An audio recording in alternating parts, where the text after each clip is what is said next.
Come with us to spend a day in Monaco.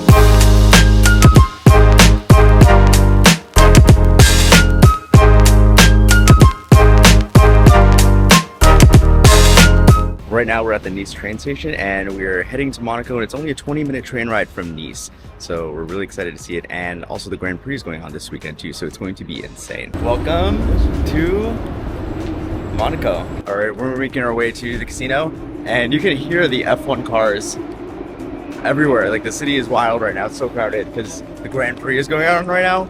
We don't have tickets, unfortunately, because it's really expensive, but it's pretty cool being here. Everyone is dressed up and it's like very bougie. I have traveled all around the world, but this is easily the most bougie place I've ever been, and it's kind of a vibe. It's amazing. Like, literally every designer is here. The way everyone is dressed too. I think this is because the Grand Prix is today, but this is a vibe. Like, look at this. Look at the architecture too. Yeah, I think this is the mall. Look at these cafes, hotels and everything. It's actually the 1% of the 1% that can afford this. So those people that are standing over there and sitting in those bleachers, I think, unless that's a public viewing, but that is the 1% of the 1%. We saw a part of the track right now too, without any tickets. It was a little bit crowded there, but this is crazy. Yeah, I saw that. This is a crazy experience. Seeing the Monaco Grand Prix is so surreal. Yeah, she's been doing a lot of research on it because she watches F1 and everything, and I think I need to start watching it too. It's actually really hard to see glimpses of the F1 racetrack because it's all barricaded off. So if you don't have tickets, it's going to be a bit hard to see the race. A lot of the city is also closed off because the racetrack pretty much goes throughout the entire city. The energy though is still just so insane even if you don't have a ticket, so it's still worth coming through. You can definitely hear the cars and you can hear the crowds as well. The city is wild. It's barricaded pretty much so that you can't see the F1 track. But there are these little peaks where you see there's a lot of people standing around there, and you can kind of see from a little bit. We're just trying to find a nice cafe to sit at. Like, see, there you can see a little bit. There's actually, that is the track down there. Those are the bleachers too. We tried making our way to the casino right before the race started, but it was actually closed off because the racetrack literally goes right in front of the casino. But they told us that it'll be open as soon as the race is over. Right now we're trying to find a place for us to eat lunch, and we're heading down to the shopping center. We just found this really nice cafe with some really good sandwiches that we just had. I had a Sobacha and stracciato. Oh, And it was really good. You can see some of my leftovers here, but it was really good. We enjoyed it. And now we're about to go walk around a little bit and see what else is going on. We took a little bit break from the madness outside because it is pretty crazy out there. He's really excited because he's always been an F1 fan since he was a little boy. Who's your favorite F1 driver? Lewis Hamilton. It is. Lewis Hamilton. Who's your favorite? Or Charles Leclerc. I'd say Lando Norris. Why? Because he drives for McLaren. Oh. So what is your plan to find a seat today and see your view? I don't know, find a good TV somewhere, sit down. Everything's fenced off, so I can't really see anything. Monaco is so nice. Like, just walking around, it's really fun. Bianca, would you live in Monaco? Yes, so cool, but there's a lot of hills, and that's kind of hard. Wow, look at this vantage point he found.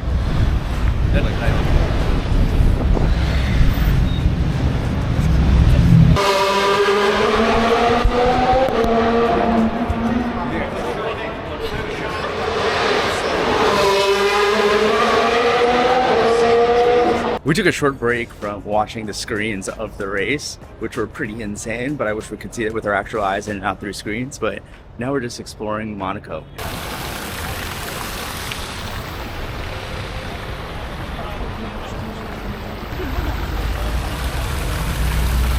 Look at this really cool street I just found. I thought we would need more time here, but I think the problem is because of the Grand Prix going on today, so many things are closed, so it's a little bit quiet. But here's this really nice old church. I was hoping more things would be open because it seems like such a lively city, but literally everybody is congregated in one little tiny section on right by the water too, right by the casino, which we still have to go to tonight too. So we're gonna be going there, gonna have dinner here too in Monaco, and then after that, maybe go out. We'll see. It's pretty warm here, and we just really want gelato, but we have not been able to find any gelato spot that's open. We're just hoping for some good gelato because it's actually quite warm during the day. It's actually only 70 degrees right now, but it feels very warm here for some reason with the sun out. And all the walking and all the stairs and all the ramps. Like, look at the hills and everything. A lot of the streets were also closed closer to the casino, so navigating was a little bit challenging. Alright, the Grand Prix is just about to end and you can start to hear the music everywhere. The parties are just getting started and we're really excited about the night. One of the sales associates at one of the stores was telling us that closer to the grandstand, the racetrack actually ends up turning into several nightclubs, so it's supposed to be a huge party tonight. We honestly don't know what to expect, but we're really excited to see it. But for now, it looks like the roads are starting to open up, so we're going to make our way down to the Monte Carlo casino. Now, this casino has been featured in so many movies and shows, so we're really excited to finally see it and hope that it actually lives up to the hype. The streets are way more crowded now because the Grand Prix is over. Everybody is out and about, and those people with the lanyards, those people had the best seats in the house and were actually sitting on the grandstand. Or at a viewing party at one of the restaurants. We saw that Nobu actually had a rooftop that was overlooking the racetrack, which is wild. We ended up actually just sitting at one of the cafes and watching through a screen, but it was still pretty fun. And this is where the F1 race was actually. This was part of the track. And I think it was actually right over here. So they're taking it apart right now. And that's actually, most of the video that you've seen here, we were actually over on the other side by those buildings over there on the side. But wow, they're finally taking all of this down so we actually can see a little bit more too now. And you can probably hear all that music up there because that's where all the parties are going on right now. And now we're in the famous Monte Carlo casino. Wow, it's all F1 themed.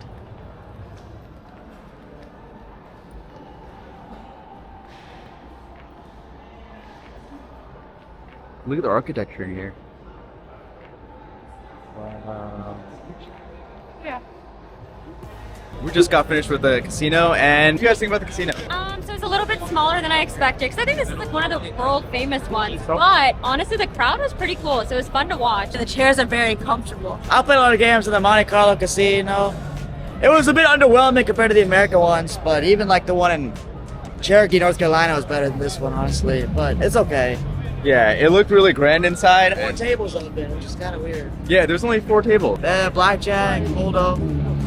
And they finally opened the craps table. That's where I won all my money, was in the craps table. Yeah, he did. But it was unfortunate that they didn't have everything else open. They only had 2 roulette tables.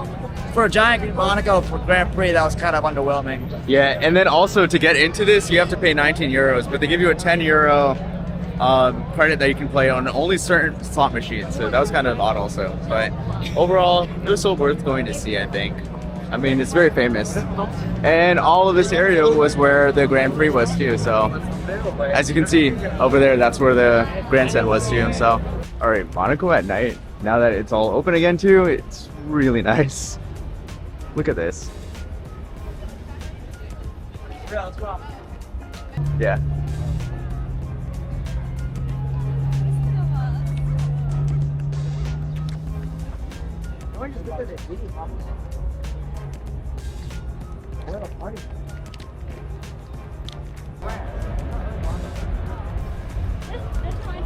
It's kind of hard to see, but all these yachts over here are partying right now because of the Grand Prix. You hear such great music everywhere too.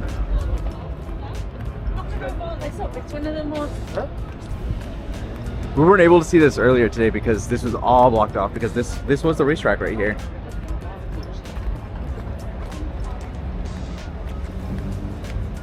Honestly, we covered so much of Monaco today. I'll still come back. All the rich and famous just literally park right here. And right now we're on the, this was the racetrack earlier. You can see all the bleachers up here and all the yachts just come up here. And they park here and they can watch the F1 Grand Prix just from their yachts. Isn't that wild? But they're thriving. And it looks like we're getting closer and closer to the party area now. This was probably one of the coolest things that I have ever experienced. Literally, the racetrack right by the grandstand becomes a massive party. There are so many different themed bars here that turn into clubs and everybody is dancing and having a good time. This alone made coming to Monaco on the day of the Grand Prix so worth it, even though we didn't have tickets to the actual Grand Prix. I mean, the music was so good, the drinks were fire, and came in this really cool F1 themed cup. And it was just so cool to see all of these people from different walks of life come together to just celebrate and have a good time. I mean, we saw so many different age ranges here too, which was so cool. Because Monaco, I have traveled all around the world, but Monaco might be one of my top 5 moments. Like, I am on the racetrack.